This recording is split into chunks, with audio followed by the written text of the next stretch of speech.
Olá pessoal, tudo bem com vocês? Que bom nos revermos mais uma vez, continuando aí com as nossas reflexões sobre o currículo e hoje, especificamente, falando sobre o currículo e os parâmetros curriculares nacionais. Antes de iniciarmos as discussões de hoje, é sempre bom recapitular o que vimos no nosso encontro anterior. Então, discutimos sobre a educação profissional técnica, né? A partir da Lei 13.415 de 2007, e aí a gente faz uma relação com esta lei e a Lei Maior da Educação, que é a LDB, né? A 9394 de 96. Então vimos que a promoção da divisão do currículo em 5 itinerários formativos, e nós vimos esses 5 itinerários, né? Abre caminhos para um possível estímulo à visão utilitarista de conhecimento encadeado ao esforço da concepção nestoniana cartesiana. Então, a Lei 13.415, a gente discutiu um pouco que a partir justamente desses itinerários formativos, né, a língua portuguesa, a matemática, as ciências sociais. Então, esses itinerários, eles relacionando-os diretamente com o conhecimento, a gente viu que nessa perspectiva cartesiana, a lei ela traz um certo, podemos dizer, um certo retrocesso, né, à questão do conhecimento. E aí a gente pode retomar um pouco o tempo pensando aí nas teorias tradicionais, né, do currículo, baseada no Taylorismo, né? Então, a lei engessa um pouco e tem uma visão muito cartesiana e muito técnica, né, para a questão do conhecimento.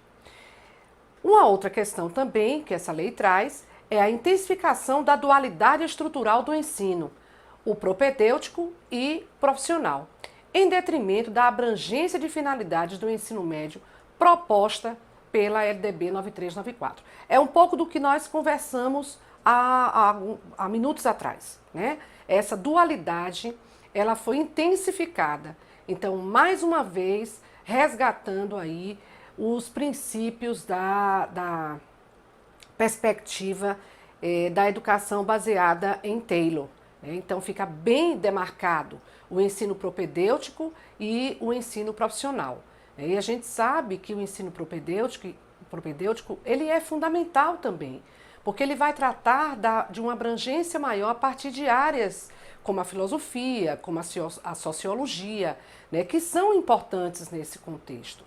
Então, o que antes, a 9394, ela abrange esses conteúdos no sentido de uma integralização, de uma formação integral dos estudantes, onde esses conhecimentos eles se intercalam e eles dialogam, a Lei 13.415 volta a demarcar exatamente o ensino propedêutico e o ensino profissional. E, por fim, a gente coloca que é necessário superar essa visão dualista, é isso que a gente gostaria, né? Entre a formação para o trabalho e a formação intelectual, buscando um ensino capaz de valorizar a formação integral do sujeito, que é o que nós estamos discutindo e o que a gente pensa que é o ideal para a educação.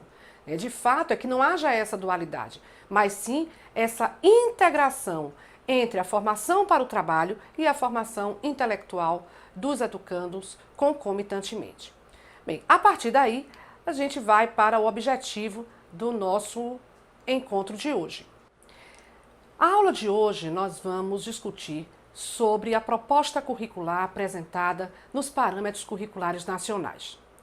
Abordaremos o objetivo dos parâmetros, quais são as suas funções, a natureza dele, como eles se organizam, os conteúdos propostos e a avaliação. Bem, o que seriam então os parâmetros curriculares nacionais? São diretrizes que constituem um referencial de qualidade para a educação em todo o país e têm como objetivos propiciar subsídios à elaboração e reelaboração do currículo dos ensino fundamental e ensino médio, tendo em vista um projeto pedagógico em função da cidadania do aluno e uma escola em que se aprende mais e melhor. Isso está no PCN. E aí cabe a gente fazer uma reflexão em que conjuntura os parâmetros curriculares eles foram pensados, né? Então, a partir da promulgação da nossa Lei de Diretrizes e Bases, né, que já tem aí mais de 25 anos, a gente passa, né, mais de 25 anos, não, a lei de 96, né, então a gente tem aí 2006, 2016, vai aí para 23 anos. Em outubro, a nossa lei completa 23 anos. Houve aí um descuido meu, tá bom? Mas vamos lá. E nesse sentido, a partir do que se propõe na Lei de Diretrizes e Bases, que é justamente essa formação integral do educando, pensou-se em instrumentos ou parâmetros que pudessem orientar a proposta pedagógica das escolas, né, da educação no Brasil como um todo, com diretrizes que norteassem uma proposta que pudesse atender a todo o território nacional com conteúdos curriculares que atendessem de fato às necessidades, às habilidades básicas desses educandos que eles deveriam desenvolver, né, para que saíssem do ensino fundamental com esta formação mais sólida, mais alicerçada. Então, esses subsídios dos parâmetros propõem, inclusive, a questão de uma estruturação do currículo, tanto do ensino fundamental como do ensino médio. E partindo, claro, desta abertura da Lei 9394, que tem como princípio básico, né, desde a sua formação, a sua elaboração, a formação integral do educando. Ainda que a gente tenha visto no encontro anterior que a partir a última lei de 13.000, que é a lei da educação profissional técnica, a gente viu aí essa questão, discutimos no início do encontro de hoje, né, dessa dicotomia que essa lei reforça. Quais seriam então as funções dos PCNs? Ser um referencial comum para a formação escolar no Brasil, capaz de indicar o que deve ser garantido a todos numa realidade com características diferenciadas, sem promover uma uniformização que descaracterize e desvalorize peculiaridades culturais e regionais. Eu queria enfatizar esse último período desta afirmação, sem promover uma uniformização que descaracterize e desvalorize peculiaridades, né, as singularidades, as especificidades culturais e regionais. Então, ainda que os PCNs tenham sido elaborados para atender todo o território nacional, é claro que a proposta, né, as diretrizes que são propostas nos PCNs para a organização curricular, elas deverão, claro, atender também às especificidades regionais e locais de onde as instituições estão inseridas. Assim, os PCNs, ao mesmo tempo em que contemplam uma unidade nacional, ratificando aquilo que eu havia dito, garantem, ao prever a possibilidade de adaptação, o respeito a essa diversidade brasileira, que a gente sabe que é grande aqui, né, no nosso território. Prosseguindo, então, nós vamos para a natureza dos PCNs, os níveis de concretização curricular propostos para o ensino fundamental e também para o ensino médio. No inciso 1º, os PCNs estabelecem metas educacionais que devem orientar as ações do Ministério da Educação e de Cultura relacionadas à aquisição de livros e materiais didáticos, avaliação nacional e as políticas de formação docente. 3 aspectos importantíssimos, né? Essa orientação quanto à aquisição de materiais e de livros didáticos, que é uma coisa importante, é um aspecto importante que deve ser considerado dentro das instituições, né? E às vezes a questão do livro didático, da escolha do livro didático é uma coisa séria, né? A avaliação nacional, né, que já é essa avaliação maior, que vai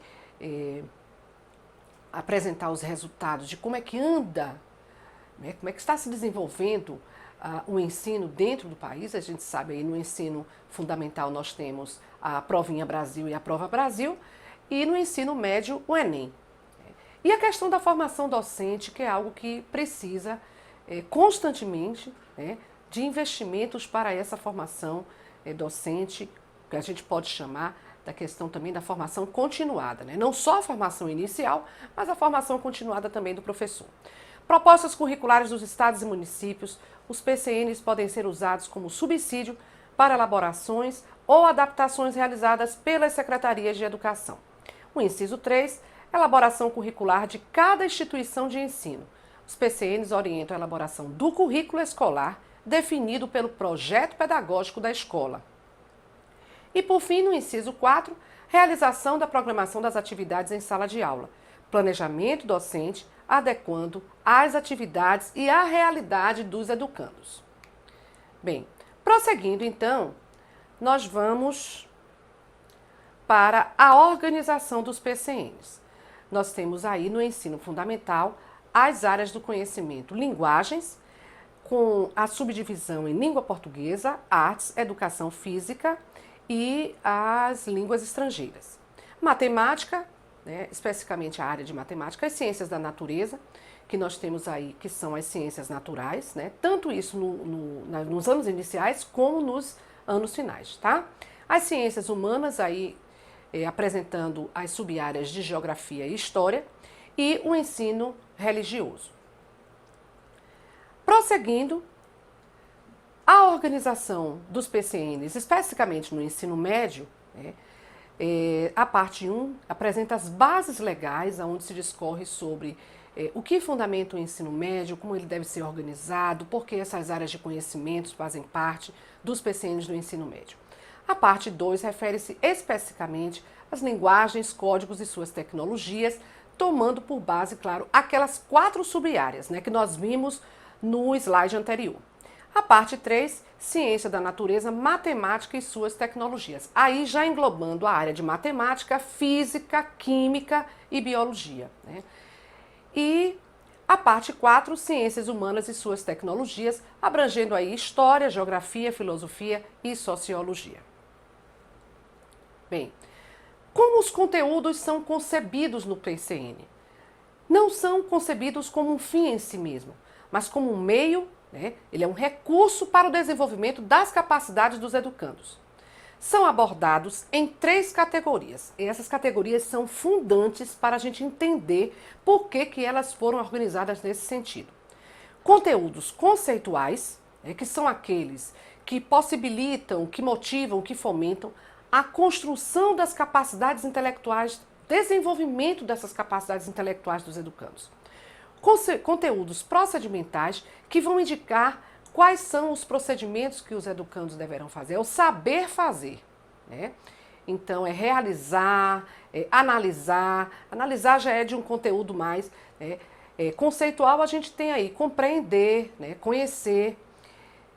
E os atitudinais, que é uma abordagem voltada aos valores, às normas e atitudes, né? Respeitar a diversidade dentro do âmbito das instituições de educação. O respeitar aí é um verbo que indica os conteúdos que se referem às atitudes dos educandos.